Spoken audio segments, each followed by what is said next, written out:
Estoy desarrollando una serie que le he llamado la arquitectura de la oración. Debemos comprender que orar genera esa conexión, esa conectividad con Dios como nuestro Padre. Y Jesús, les vengo enseñando hace ratos, dijo o les contó una historia acerca de la necesidad de orar siempre y no desmayar. Pero luego los discípulos también le dijeron: Maestro, enséñanos a orar como Juan enseñó a sus discípulos. Y entonces, en respuesta a esa pregunta, ¿sí?, tengo dos cosas. Primero, dice: les contaré una historia para revelarles la necesidad de orar siempre y no desmayar. Es lo de la viuda y el juez injusto. Luego estos dicen: ¿podrías enseñarnos a orar como Juan enseñó a los discípulos? Eso me dice a mí que a orar se aprende.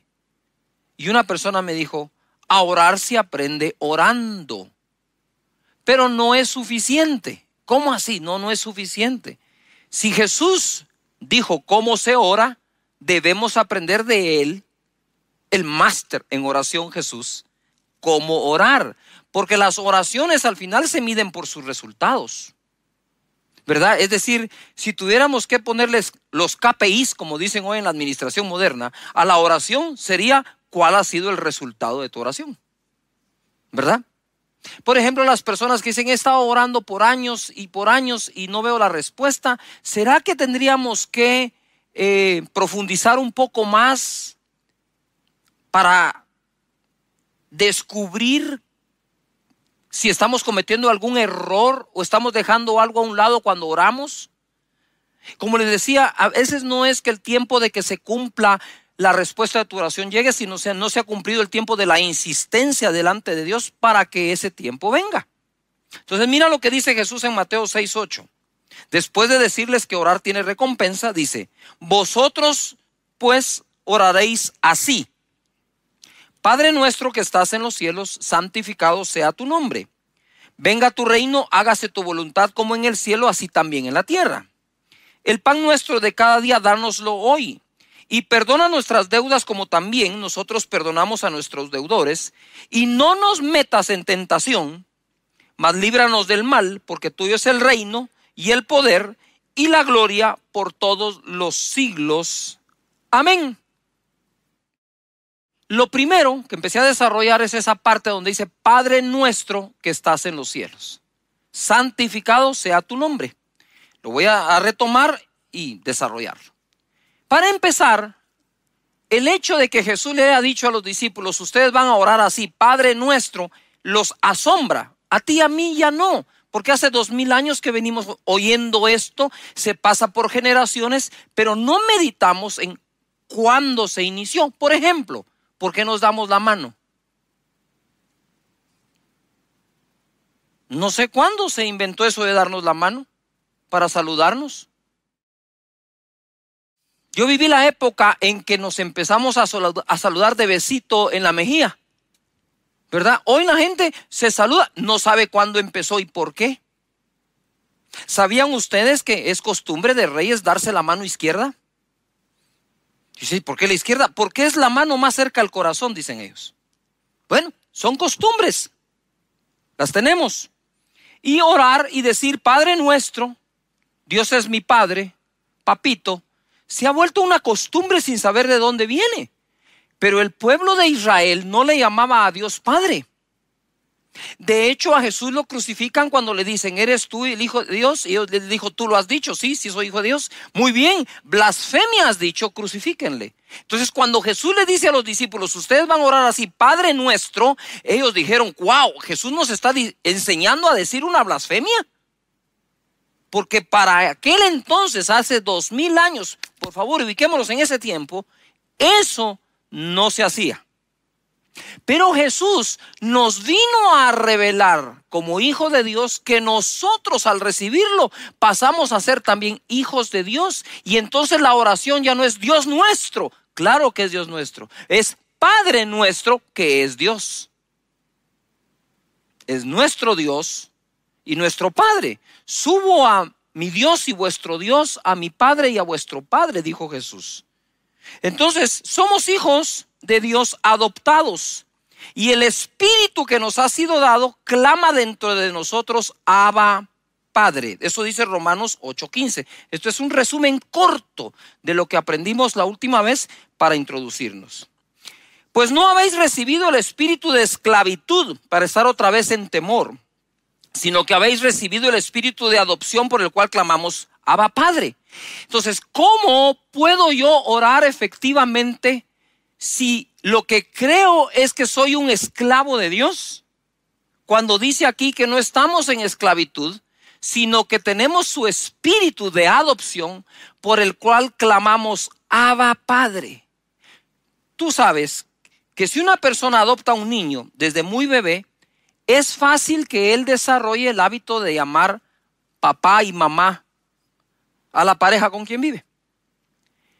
Sin embargo, si tú tomaras a una persona, a un niño o un joven un poco más adulto, digamos 12, 13, 15 años, 10, no sé, le va a costar mucho trabajo decirle papá a esa persona, porque al quedar huérfana, tuvo papá, tuvo mamá, obviamente lo más probable, vivió con ellos, y ahora esa nueva conexión le va a costar mucho.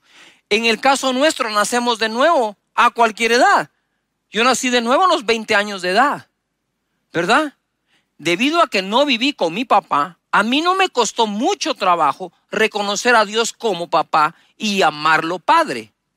Pero a otros podría ser que les cueste, ¿verdad? A nosotros los pastores a veces nos llaman como que somos el mini padre de la fe, porque Abraham es el padre de la fe, ¿verdad? Y dicen, es mi padre en la fe, es mi padre en el Señor. Como Pablo, también él lo era con los discípulos. Y yo le digo, por lo menos a mis discípulos, miren, aquí cuidadito con eso, porque su servidor no quiere usurpar el lugar de tu papá carnal en la sangre, mucho menos de tu Padre celestial. Yo con todo gusto los puedo formar en algo, puedo discipularlos, qué bueno que me miren así, y es obvio porque uno mira a sus ovejas como que fueran hijos, los hijos en la fe.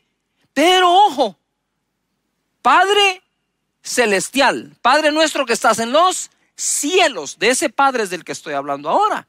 El Espíritu clama dentro de nosotros, Abba, Padre.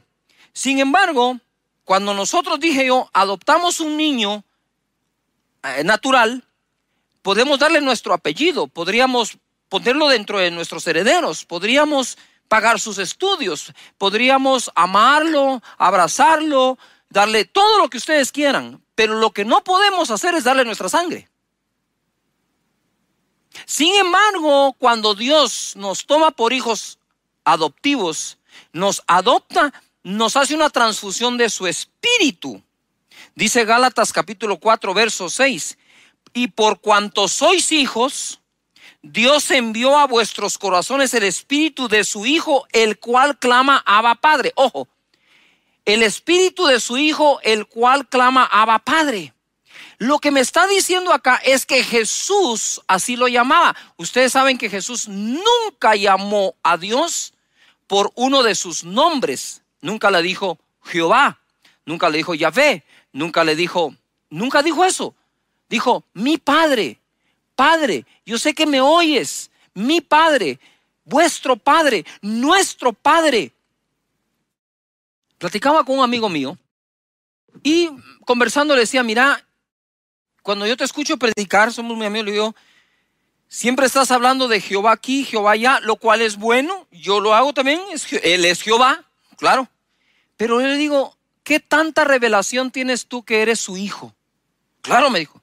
Y entonces, ¿por qué no lo llamas Padre? Ojo, no juzguen antes de terminar de escuchar. ¿Quién de ustedes llama a su padre por su nombre? Aun cuando lo sabe.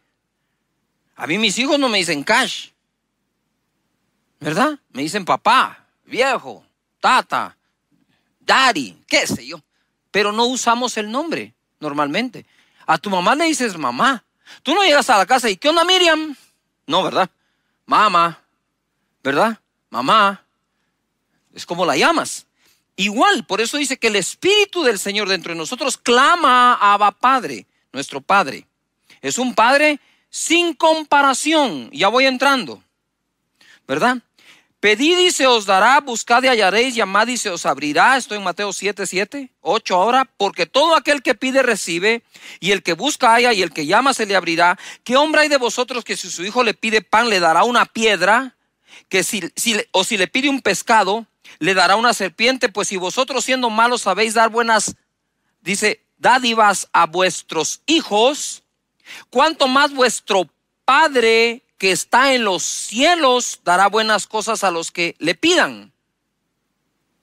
Mientras no tengamos esa revelación clara que nos lleva a una relación y una interconexión con Dios como nuestro Padre, es muy difícil desarrollar doctrinas saludables alrededor o en nuestra vida. Mira lo que dice tercera de Juan 1:2. Amado, aquí está hablando Juan a uno de sus discípulos como que fuera su hijo. Y le dice, amado, yo deseo que tú seas prosperado en todas las cosas y que tengas salud así como prospera tu alma. La salud, el bienestar, la bendición, la prosperidad son los buenos deseos de un padre para sus hijos. No es cuestión de si a ti o a mí nos gusta o nos interesa pedírselo. Una cosa es pedírselo y otra cosa es aceptar que a él le agrada dárnoslo. Una cosa es que el niño le pida comida al papá y otra cosa es que el niño dude si el papá le quiere dar comida. Una cosa es que el niño le pida al papá ropa, ¿verdad?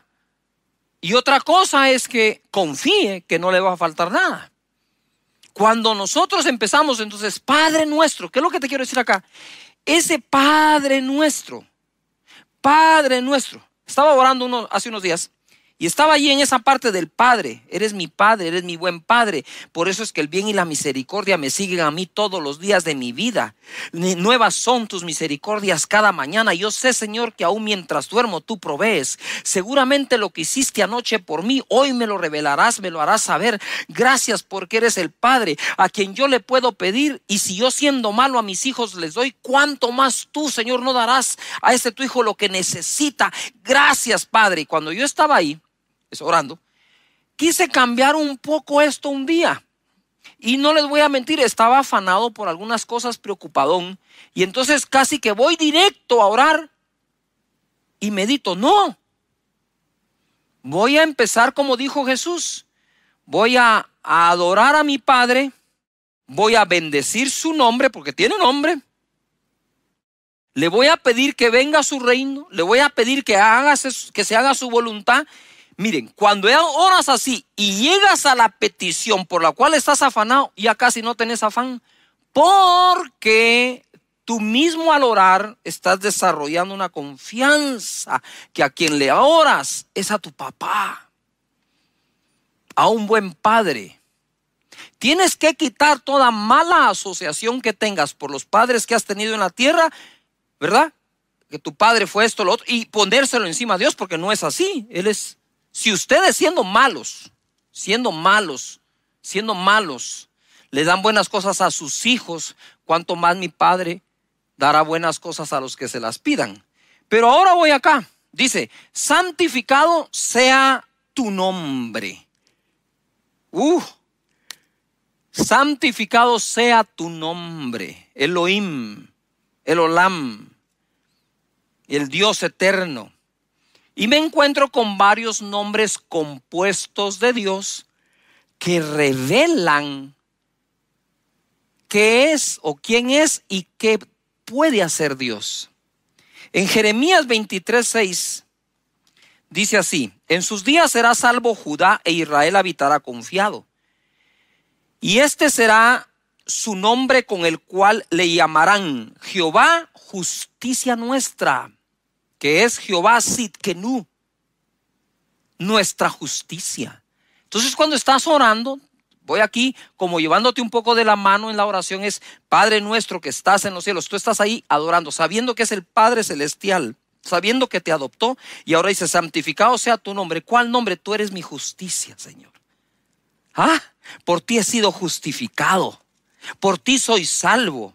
En Levítico 20:26 nos habla que Él es quien nos santifica. Él es Jehová Mekadesh, quien santifica. Entonces Jehová Sidkenu, Jehová Mekadesh, quien me justifica y santifica. Jehová Salom o Jehová Shalom, que es nuestra paz. Jueces 6:24. Y edificó allí Gedeón altar a Jehová y lo llamó Jehová Salom o Shalom, el cual permanece hasta hoy en Ofra de los Ebiezeritas.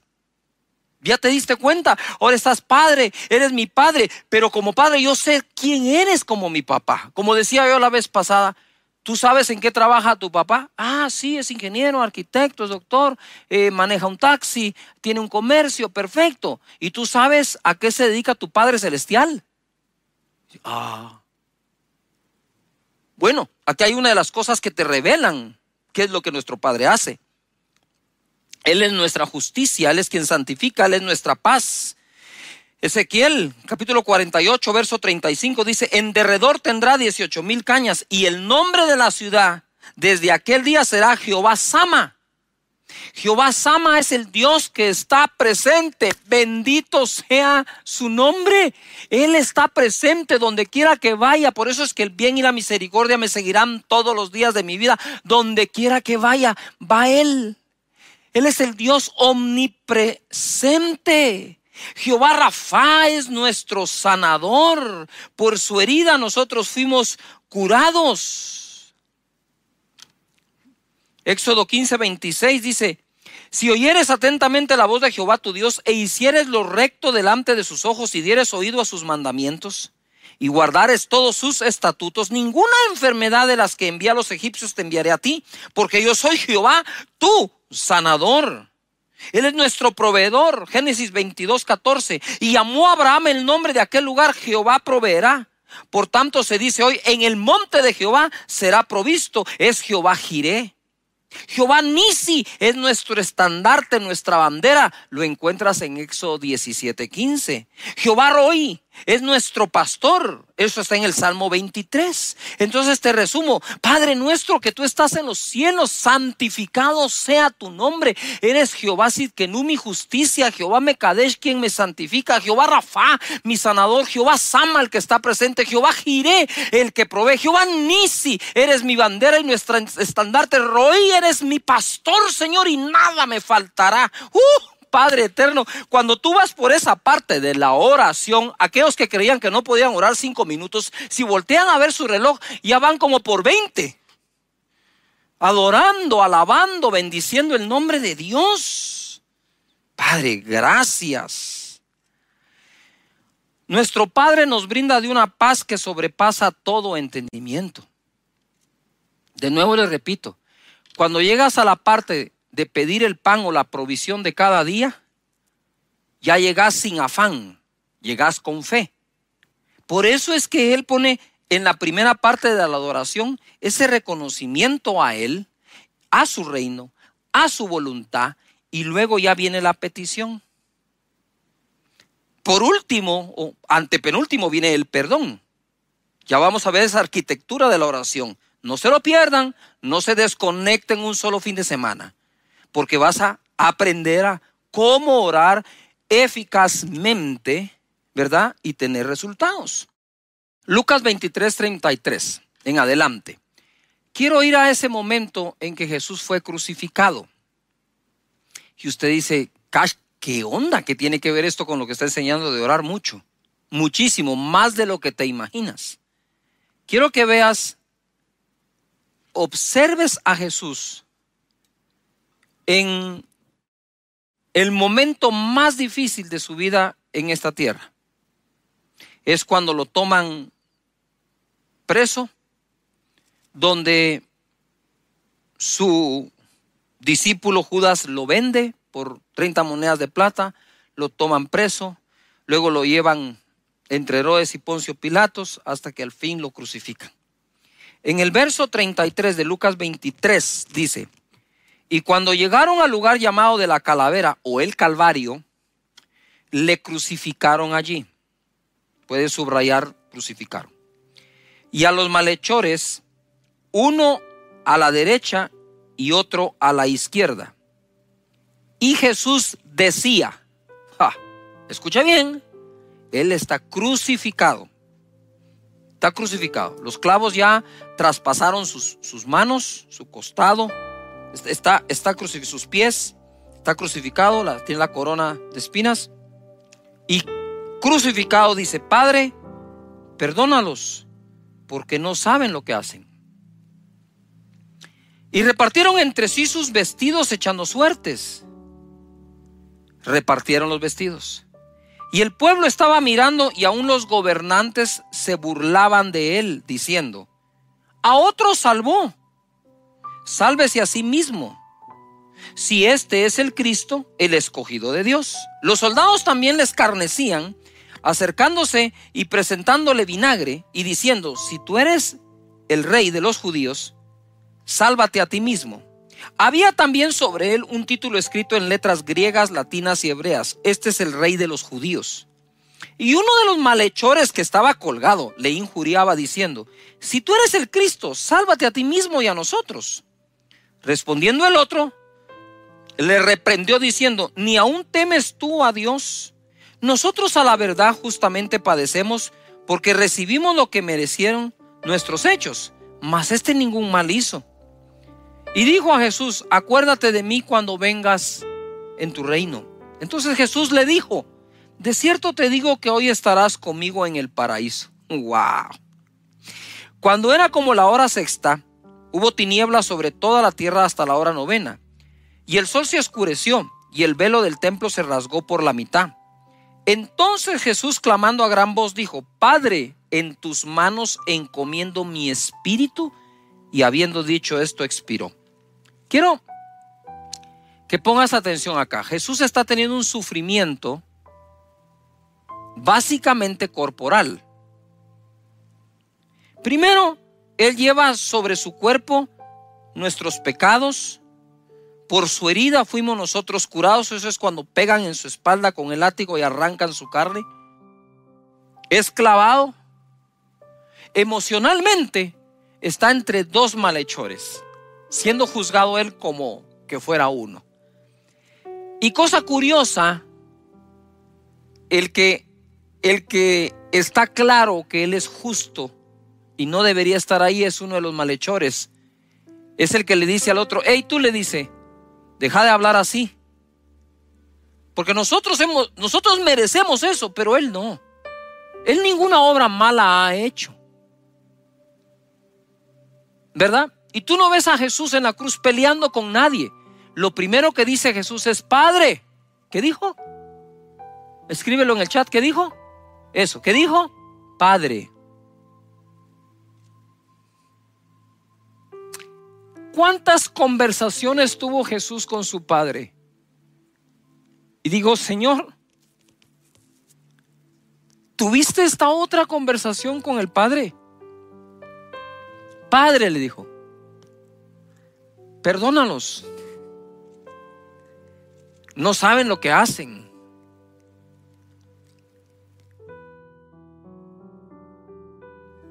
Lo escarnecieron.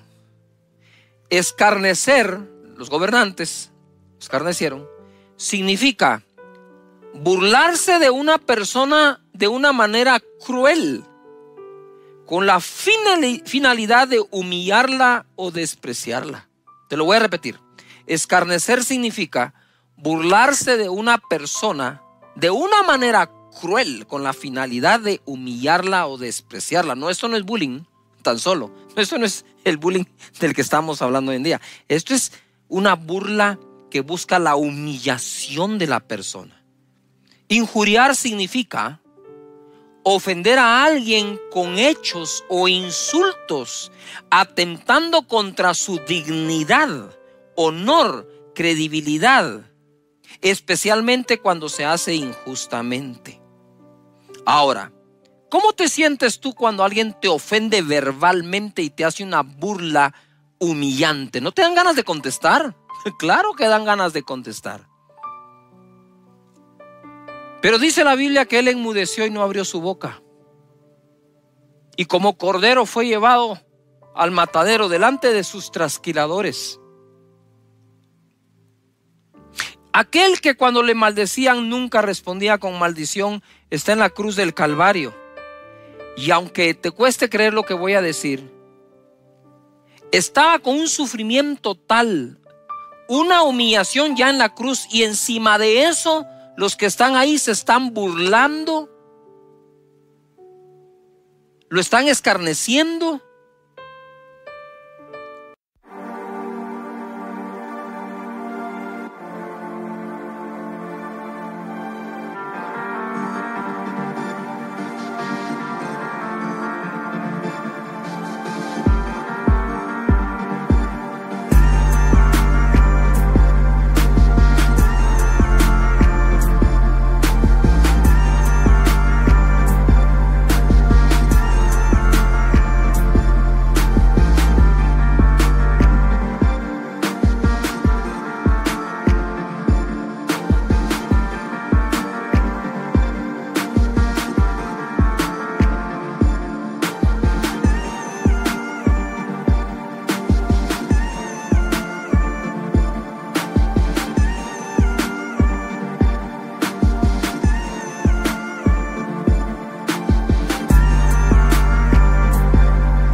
Era como para contestarle. Sin embargo, le dice: Padre, perdónanos, no saben lo que hacen. El malhechor, muy irónicamente, le dice: ¿por qué no te salvas tú y a nosotros? Los gobernantes, pues si es el rey de Israel, ¿por qué no se baja de ahí? Si a tantos que salvó, que se salve él también. O sea que aparte del dolor, en medio de ese sufrimiento tan fuerte, insultos de ese tamaño, cualquiera respondería fuerte, atacante de regreso. Sin embargo, Jesús vuelve a decir: Padre, en tus manos encomiendo mi espíritu. En medio de tanto dolor, Jesús estaba en perfecta paz. Pero ¿de dónde sacó Jesús tanta paz? Mateo 26:36 dice así: entonces llegó Jesús con ellos a un lugar que se llama Getsemaní, y dijo a sus discípulos: sentaos aquí entre tanto que voy allí y oro. Ahora sabes por qué cité lo otro. Porque Jesús, quien nos enseña a orar, en su momento más duro, dio la muestra más grande del resultado que trae orar eficazmente. Y dice: oró, y tomando a Pedro y a los hijos de Zebedeo, comenzó a entristecerse y angustiarse en gran manera. Ponga atención. Se está entristeciendo y está entrando en angustia en gran manera. Entonces Jesús les dijo: mi alma está muy triste hasta la muerte. Quedaos aquí y velad conmigo. Yendo un poco adelante, se postró sobre su rostro, orando y diciendo: Padre mío. ¿Ves por qué estoy tratando? Como decimos en Guatemala, me estoy haciendo un queso para revelar esto, la importancia de que la oración eficaz comienza reconociendo que Dios es nuestro Padre y el que nos escucha es Él. Y dice: Padre mío, si es posible, pasa de mí esta copa, pero no sea como yo quiero, sino como tú. Y decía en uno de los discipulados que mucha gente usa este verso para no saber qué pedir. Jesús sí sabía, Jesús sabía lo que tenía que hacer. Jesús debía llegar a la cruz para redimirnos de nuestros pecados y darnos salvación, vida eterna y hacernos nacer de nuevo. Él sabía que era eso. Pero la angustia y la tristeza que tenía, dice que estaba entristecido hasta la muerte. Lo estaba haciendo querer pedirle a Dios: Señor, quita esta copa, no quisiera beberla, pero que no se haga lo que yo quiero, sino lo que tú. Es decir, si debo pasar por esta copa para llegar a la cruz y salvarlos, yo lo hago. ¿Ves por qué él no contestó nada en la cruz? Porque en lugar de hablarlo con los reos, con los soldados romanos, con los que lo maltrataban, lo escupían, arrancaban sus barbas, lo habló con su Padre. A veces hablamos tanto con los hombres porque hablamos poco con nuestro Padre. Y él habló con su Padre en Getsemaní.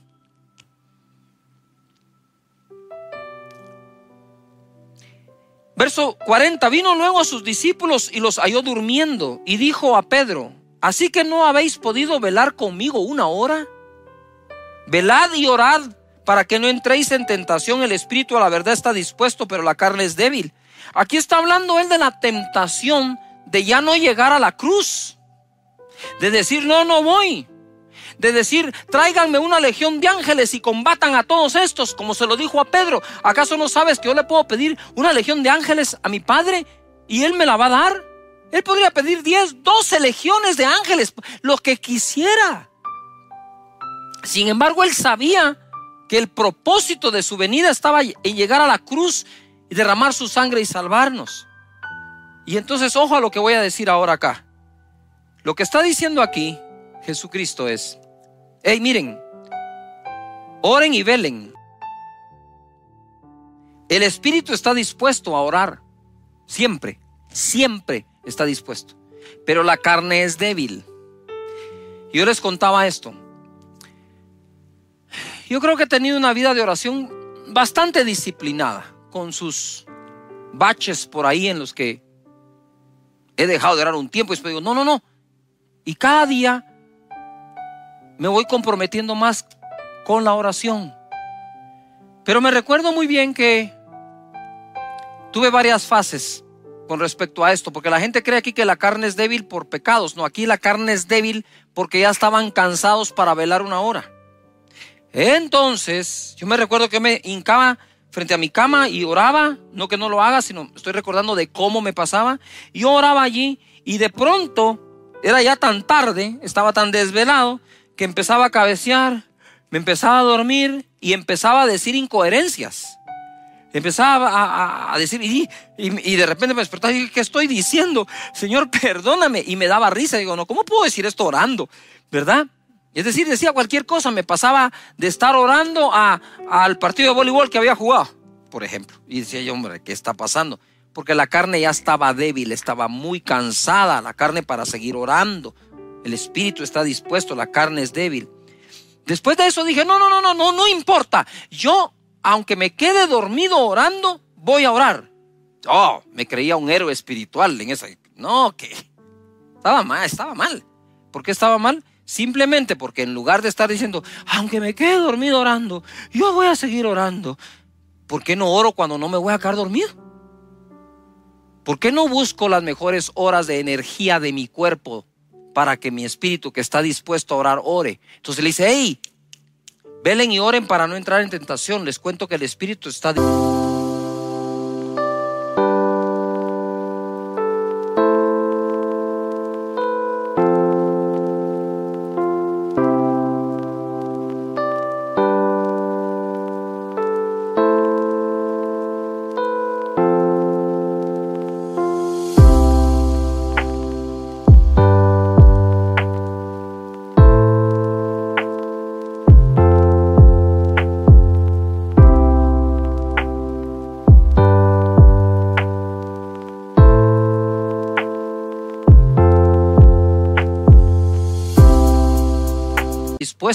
pero la carne es débil. Ahora ponga atención.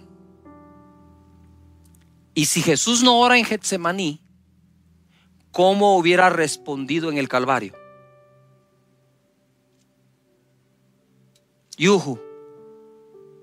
Jesús respondió como lo viste en el Calvario, porque todo el afán que lo estaba capturando, la tristeza, la angustia, sentirse morir, sudó gotas de sangre de la angustia. Todo eso lo dejó en Getsemaní. Y no te quiero decir que tú debes tener tu Getsemaní porque te espera una cruz, no. Pero hablando de un lugar privado para orar, debes escoger tu Getsemaní. ¿Cuál es tu Getsemaní? ¿Tu dormitorio? ¿La sala cuando no hay nadie? ¿El jardín de la casa? ¿El carro? Pero debes escoger un Getsemaní para hacerlo. Dice Filipenses: por nada estéis afanosos, antes bien hacer notorias vuestras peticiones y rogativas con acciones de gracias, y la paz que sobrepasa en todo entendimiento guardará vuestro corazón y vuestros pensamientos. ¿Qué es lo que nos está diciendo aquí el apóstol? Que eso es lo que hizo Jesús en el Getsemaní.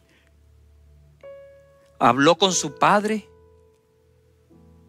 habló con los discípulos, fue vulnerable, les dijo: miren, estoy teniendo una tristeza de muerte, me siento morir. ¿Qué tal si eres más vulnerable para con Dios tu Padre? ¿Ves cómo Jesús habló con el Padre? Él le fue claro: si fuera posible pasar esta copa, pero que no se haga lo que yo quiero, sino que se cumpla tu voluntad. Padre nuestro que estás en los cielos, santificado sea tu nombre, venga tu reino, hágase tu voluntad en la tierra como es hecha en los cielos. Padre, gracias te damos por este día hermoso, por este momento de conectarnos contigo. Vamos, ahí donde estás, ora a Dios. Padre, gracias por habernos adoptado, darnos tu espíritu que clama dentro de nosotros, Abba Padre, por habernos hechos herederos tuyos, coherederos con Cristo. Gracias porque soy tu hijo por el espíritu de adopción, y no solo por una adopción de papeles sin espíritu. Gracias, Señor, por haberme pasado tu espíritu. Gracias por ser un Padre bueno, generoso, bondadoso, que nos cuida, que nos corrige, que nos guía, que nos instruye, que nos forma, que nos escucha. Eres el Padre bueno, eres Jehová Sidkenu, eres mi justicia, el que me santifica, eres el que está presente, el que me sana. Tú eres, Señor, el que provee, tú eres mi estandarte, tú eres Dios de los ejércitos, incluso para con nosotros. Gracias. Gracias. Gracias, Padre. Te amamos y te bendecimos en Cristo Jesús.